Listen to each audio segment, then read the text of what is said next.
تیر یو کال کې د هوایی چلند عمومي لاسته راوړنې کابل نړیوال هوایی ډګر کې د 300 میلیون افغانۍ په ارزښت د نوي معیاري درې پوړیز انتظارځای بنسټ ډبره ایښودل د ترانسپورت او هوایی چلند وزارت لخوا د انساني همدردۍ له مخې د اړوندو ادارو په همکارۍ بدخشان ولایت کې د روسیې هیواد غورځېدلي وړې الوتکې مسافرو د ژغورنې عملیات ترسره کول په تیر یو کال کې د افغانستان له فضا څخه د 40,016 عبوري الوتنو ترسره کېدل او همدارنګه په دې وروستیو کې د افغانستان له فضا څخه په عبوري الوتنو کې د پام وړ زیاتوالی په تیر یو کال کې د هیواد هوایی ډګرونو څخه د 12,503 الوتنو ترسره کېدل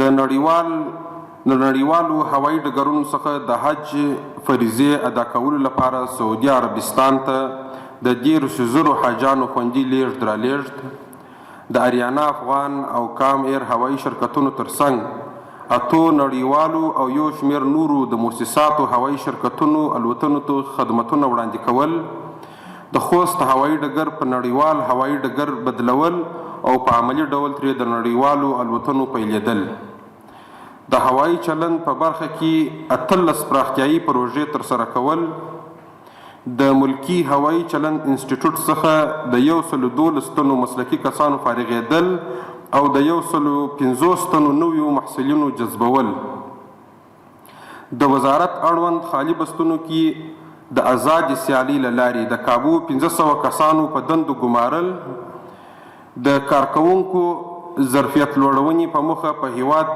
دننه او بهر کې د 60 ښوونیزو پروګرامونو برابرول د هوایی ډګرونو معیاري کولو په موخه ولایتونو ته د اوروژنې تجهیزات او مسلکي کارکوونکو لیږدول په لومړي ځل د هوا پیژندنې ریاست کې د 3D ټکنالوژي په کارولو د هوا پیژندنې اتومات سټیشن جوړول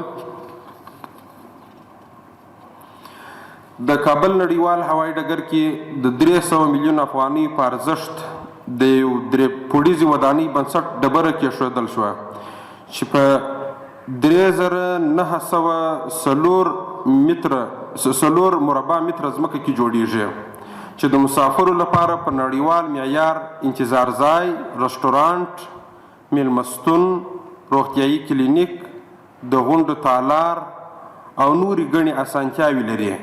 یا د ودانۍ به د 18 میاشتو په موده کې ګټې اخیستنې ته وسپارل شي. بدخشان ولایت کې د روسیې هیواد فالکن 10 ډوله الوتکه چې د تخنیکي ستونزو له کبله غورځېدلې وه د ترانسپورت او هوایی چلند وزارت لخوا یې د اړوند ارګانونو په همکارۍ د پلټنې او ژغورنې عملیات ترسره شول چې پکې سپرو 6 کسانو څخه یې 4 تنه وژغورل شول او له ښې درملنې وروسته بیرته خپل هیواد ته ولېږدول شول.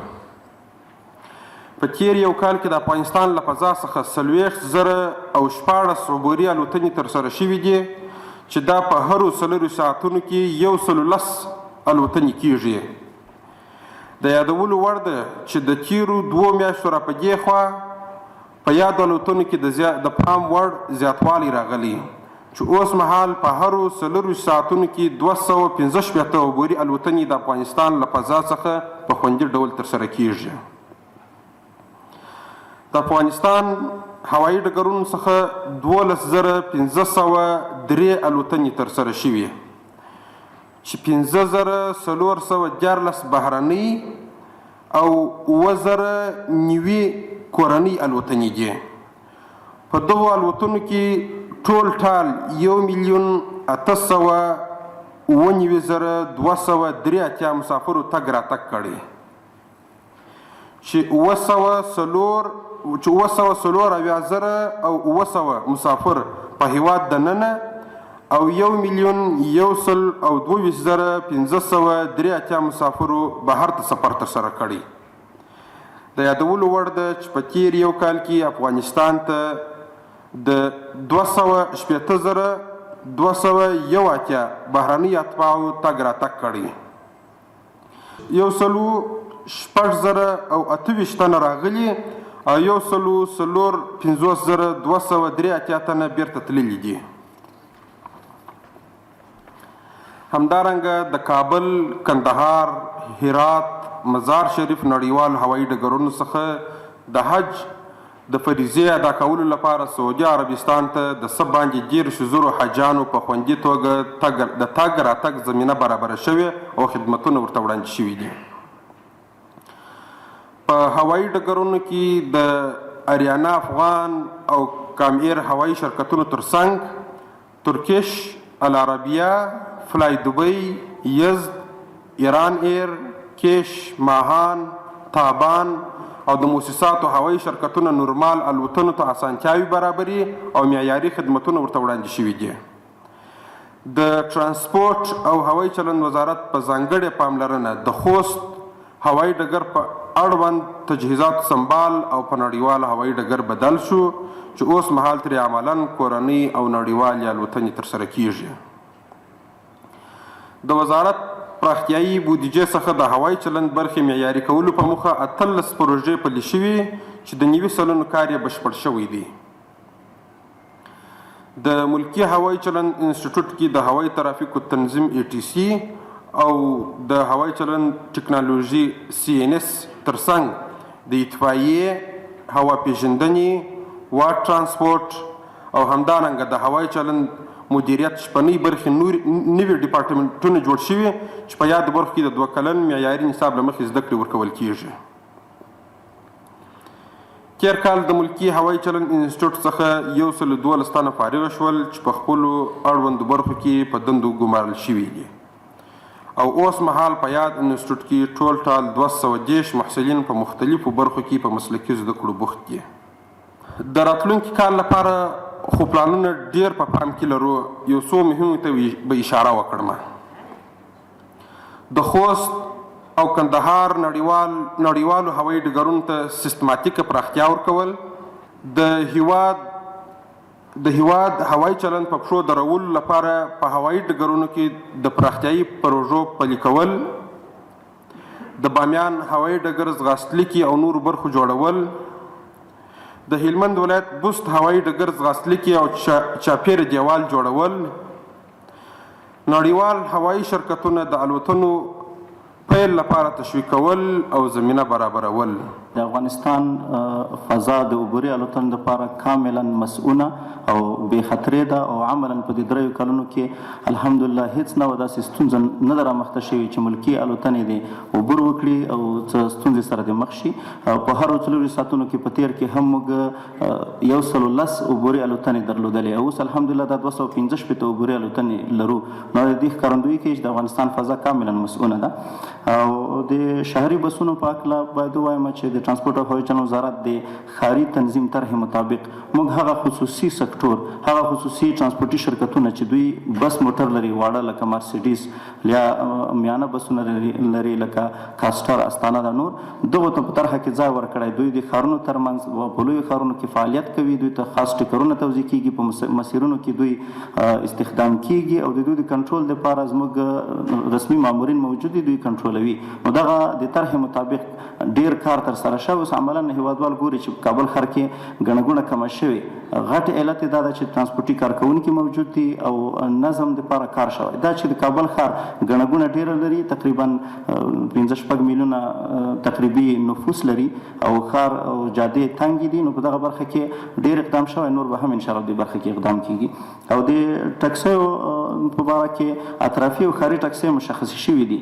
هغه ترمینلونه چې د کابل ښار په څنډو کې دي، ولایاتو ته مسافر انتقالوي، هغه اطرافي ټکسۍ پکې موجودې دي. هلته د شخصي موټرو فعالیت کاملا درول شوی ده، همدا اوس دا چاره ترسره شوې. او هغه ټکسۍ چې ښاري دي په کابل ښار دننه فعالیت کوي، د ټرافیکو محترم پولیسو لخوا دوی ته اعلامیه صادره شوې ده چې شخصي موټر نشي کولی په کابل ښار یا په نورو ساحو کې فعالیت وکړي. دوی په خپله برخه کې ځکه اجرایي قوه ده اقدام کوي. د تېر کال لاسته راوړنو ته چې په تېر کال کې موږ څه کړي دي، دغسې لاسته راوړنې خو ډېرې دي، خو اندازه قدر یو لنډیز به ووایو. د افغانستان او پاکستان هیوادونو ترمنځ د ټاټ صنعت لنډمهاله تګ راتګ رامنځته کول چې د پاکستان او د افغانستان تر مابینځ دی. د واټ ترانسپورت په برخه کې د 28 پروژو پلي کول. ګاونډیو او د سیمې هیوادونو زرګونه افغان لارویو ته د توکو لیږد په موخه د تګ راتګ زمینه برابرول. د یو کال په موده کې د ولایتونو ترمنځ د انتقالاتو په موخه د بار وړونکو لاریو تنظیم او خدمتونه وړاندې کول. د ترانسپورت او هوایی چلند وزارت په مشرۍ د ترانسپورتي کمیټې لخوا له سپین بولدکه، تورخمه او کابل څخه د لسګونه زره کډوالو خپلو سیمو او مینو ته وړیا ډول خوندي ډول لیږدول. په ترمینلونو د واټ ترانسپورت او اړوند معیاري ترانسپورتي شرکتونو رامنځته کول او جواز ورکول. په ترمینلونو د موټرو د نوبت تنظیم او چارو وړاندتیا په موخه د عالی قدر امیر المؤمنین حفظه الله د حکم سره سم د زونونو په کچه د کمیټو جوړول. د خدمتونو وړاندې کولو په موخه برېښنایي سیستم او موبایل اپلیکیشن جوړول. د تیر کال ترانسپورتي اسنادو ویش اسانتیاوي په موخه د واحدي کاري مرکزونو رامنځته کول.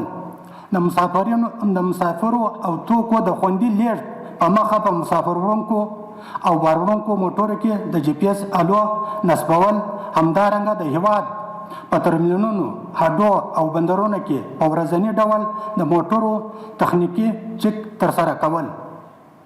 د معیاري ترانسپورتي ترمینلونو جوړولو په موخه د څه باندې 3.5 جریبه ځمکې انتقال.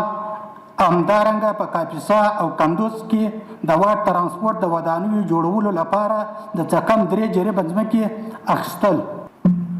یو لږ اندازه چې تفصیل ورکو، د افغانستان او پاکستان هیوادونو ترمنځ د لاریو تګ راتګ په موخه د ټیک سند لنډمهاله تګ راتګ سند په ورکړې په تفاهم شوی چې یاد سند لاریو ته په پېښور او کوټه کې د افغانستان ترانسپورت، افغان لاریو ته په کابل او کندهار کې د کنسلګرۍ او د پاکستان سفارت ورکوي، او پاکستانی لاریو ته په پېښور او کوټه کې د افغان ترانسپورت اتشې لخوا ورکول کیږي چې $100 امریکایي په بدل کې ورکول کیږي. د دې سند په درلودلو سره به موټر چلوونکي کلینر د 6 میاشتو لپاره د دواړو هیوادونو ترمنځ آزاد تګ راتګ کوي او انتقالات کولی شي. تر اوسه پورې د 2650 پاکستانی لاریو ته یاد سند ورکول شوی دی او 15,000 افغاني لارې د یاد سند ترلاسه کولو په موخه د پاکستان سفارت او کنسلګرۍ ته ورپېژندل شوي دي چې د ډیرو سندونه ترلاسه کړي دي.